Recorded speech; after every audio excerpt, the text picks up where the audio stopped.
Well, thank you very much for showing up and devoting your Sunday to what's a very important topic and providing many business opportunities.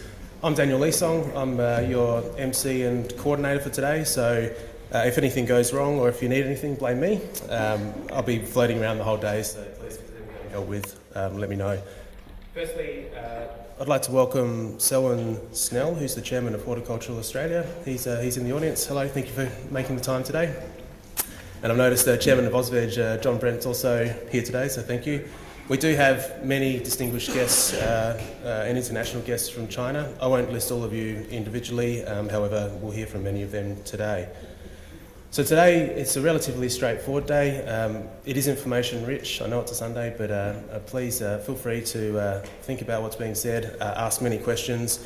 The general format for most speakers will be about a 20-25 minute presentation and then an opportunity for questions at its conclusion. So there'll be 5 minutes of questions from the floor. Each one of them are very keen to hear some interactive questions and be challenged, so please don't be shy. So setting the scene. China and the opportunities in their rapidly expanding economy present many opportunities for Australian exporters. Obviously, many industries are looking at how they can tap into these markets, and a lot of attention is being focused both from entrepreneurs, governments and service providers.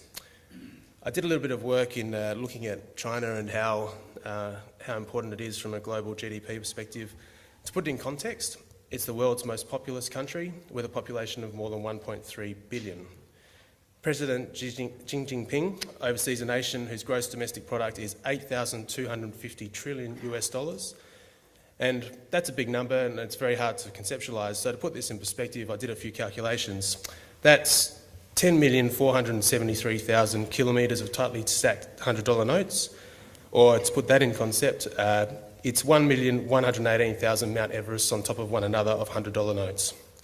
To put in further context, it's a stack to the moon and back, not just one of them, but 27 of them. That's the GDP per annum in China.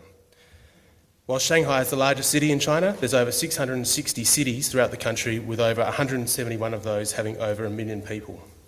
The official language is obviously Standard Mandarin, and Mandarin Chinese is spoken by 70% of the population. It's a net exporter, with primary trading partners being USA, Hong Kong, Germany, South Korea and Taiwan. Obviously Australia doesn't make that list, but we're hopeful in the future it can. I'm sure you'll hear a lot more about the details of China, but that's really just a snapshot to put how large this nation and economy really is in perspective.